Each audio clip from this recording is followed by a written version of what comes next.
Hey man, you ever look in the flat earth?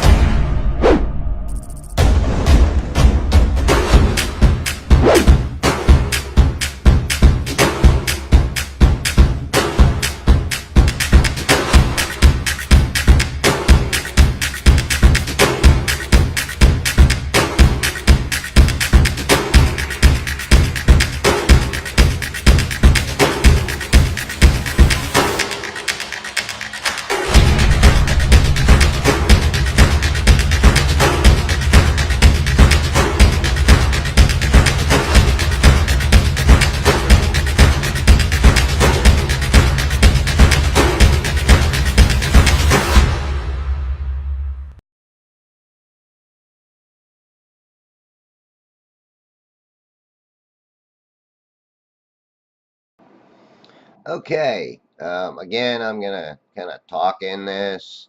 Uh, I did adjust the contrast and the saturation a bit.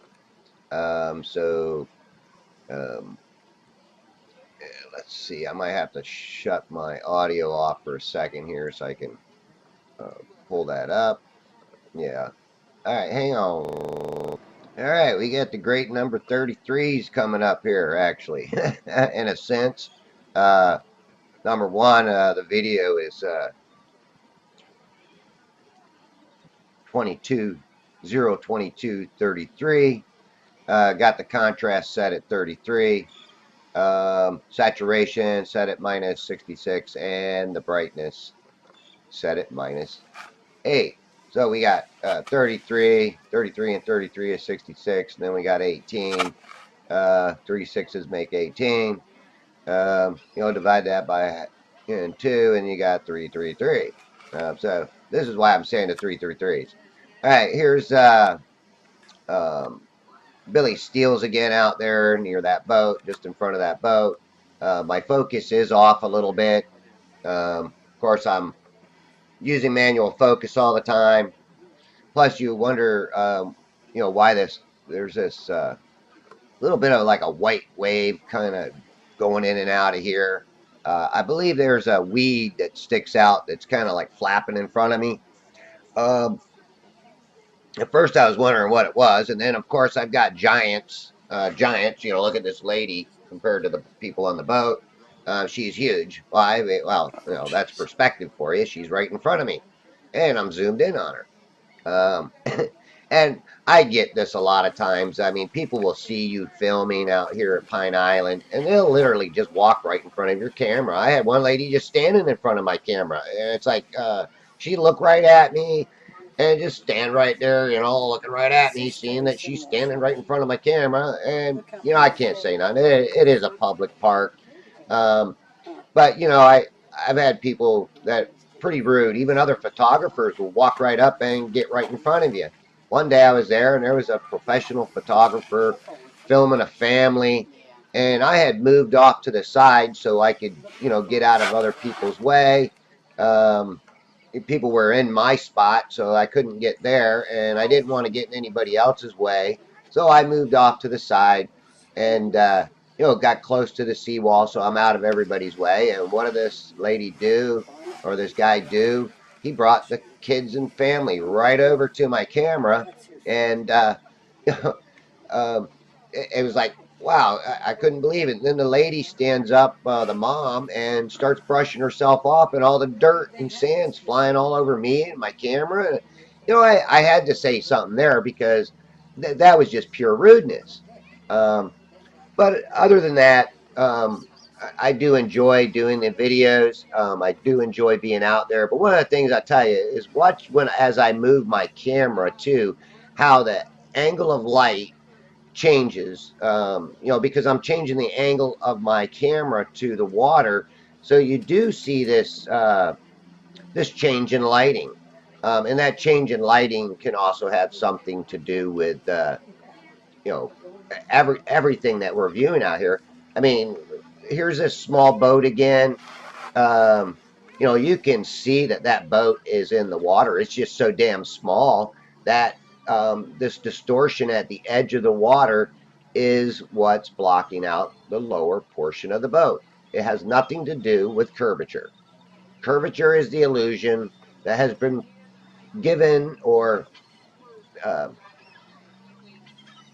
indoctrinated into your belief system that this is what's going on out there. I mean, with my naked eyes, I cannot see any of these boats, and if I do see them, they look like a little grain of sand rolling across the water. I mean, my goodness. Um, there's one part in here, not, I don't know if it's this part, but the guy comes up and I ask him, can he see the boat out there? And I show him the boat in my, viewfinder. And he looks up and he sees which way my camera's pointing. And he's like, no, I can't see it. And I said, no, neither can I. And here's another boat that's way out there. So, when we're viewing these boats with our naked eyes, of course, we're not going to be able to see um, the boat. But that doesn't mean it went over the curve, correct? Because now I'm zoomed in on it with a zoom camera and I can obviously see this boat. Now, this boat is going to go by Bill Watt's rack. And when you take into consider Bill Watt's rack is about 16 foot tall, and you see this boat slowly drifting toward the bird rack, you say, wow, how much farther away could that boat be from that bird rack? Miles, people, miles. So this bird rack is at the 4.68 miles, something like that. And this boat is well beyond it because look at the size difference. Perspective plays the big role. And like I say, you cannot resolve that very edge right there because you see the distortion being caused by this the atmospheric conditions or atmosplanic conditions.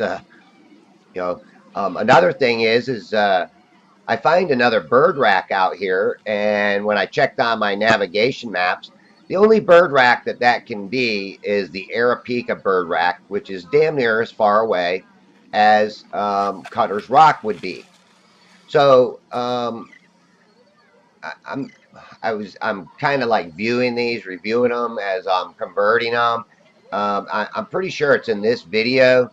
And what I want to do when I get to that spot is I want to change the contrast and everything back to where I'm basically taking all the color out and making it black and white because I want to see the difference in it. Plus two, I think I got two more videos to post, and the next one, there will be a point where I raise the camera up and change my viewer's height.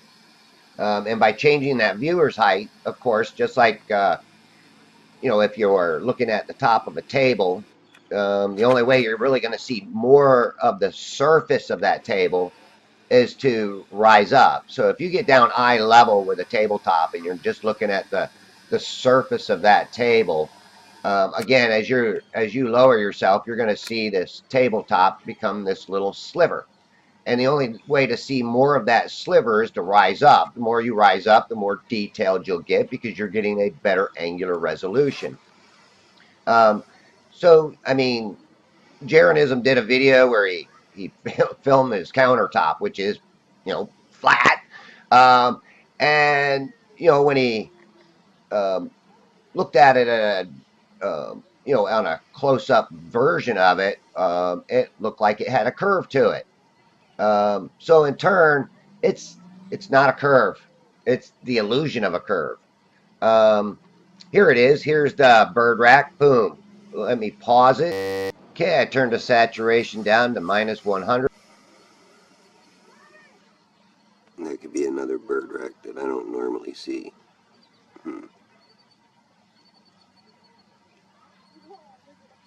Arapica. Yes, being that I'm familiar with this area, because I fish down around Arapica all the time, or used to all the time, changed it back to the other setting that I had with the -66 saturation. But I am familiar with the water, and I have fished down there around Arapica, and there is a bird rack there. And when I check on my navigation maps, that bird rack falls right in line where Arapica bird rack should be. So I am catching another bird rack out there, people, that is way farther away with the better visibility I get. Now, too, when I raise the camera up in the next video, um, you'll see the difference in that height differential that I as I raise that camera up and then go back to zooming. Here's these jet skis out there, not ski-doos, but jet skis. Uh, and you can actually see the water that he's shooting up under these settings that I can't see that. I mean, jet skis shoot up water, and then if you look to toward the left of the screen a little bit from the center, you see something else sticking up out there. I have no idea what this is, but what I think I'm picking up is some of the other channel markers that are for the Arapica channel.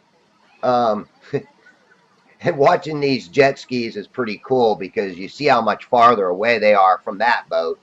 I mean, guys, these these jet skis don't normally drive right up on you when you're in your boat because they know that you're fishing.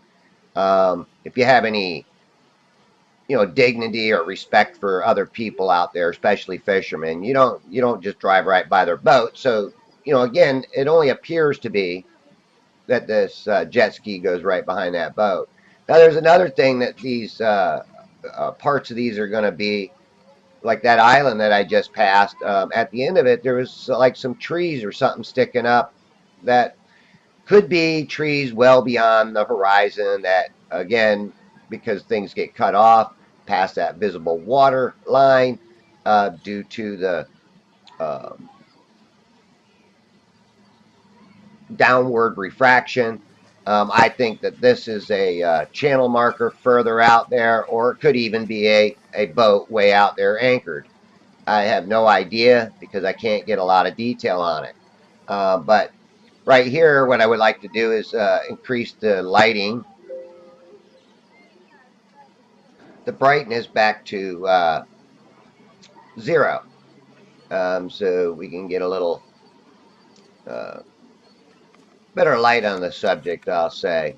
But look here when I zoom back. I mean, you really see the perspective of the different distances of these boats. Not only just away from themselves, but the one boat, it's further back there. And of course, as I zoom back. Now, my camera height does get a little higher due to the tide rolling out slowly. But look at that water that's in those puddles. You think any of that water has a curve to it? No, it's seeking and finding its own level in those little puddles. And again, we got these boats that are moving out there that are in the channel, and you can tell he's in the channel because he's going behind the rocks and behind the other boats. Um, that's a big pontoon boat, man. I've seen some big, huge pontoon boats lately. Matter of fact, the other day while driving around, I went by a house and I was like, oh my God, look at that size of this damn pontoon boat this guy owns. It's huge. And did you see that fish? That fish is uh, just about as big as the people in the boat. And then you do see these jet skis sitting there in between the boats. A lot of these people take their jet skis out with them in their boats, and they run around in the jet skis while the people in the boat are fishing. So sometimes that occurs. But again, look at the detail that I'm actually getting into in this. Yeah, I'm still a little bit off focus, I think, or again, it could be the fact that you cannot focus in on this distortion. Um, Here, that's a little bit better. You can actually see the boat. You can see the guy in the boat, and think about that fish that jumped up. Again, perspective. Um, and you have to really actually go out there and do your own observations, people. That's really how you do it. And if I can film, 3 of the bird racks from Bayport with a cell phone, that see the lights flashing with, one of the farthest ones away, at 7.78 miles, and that would have been Billy Steele's at night. That's crazy to think that it is refraction pulling it up and laying it flat out in front of you. Again, thanks for watching.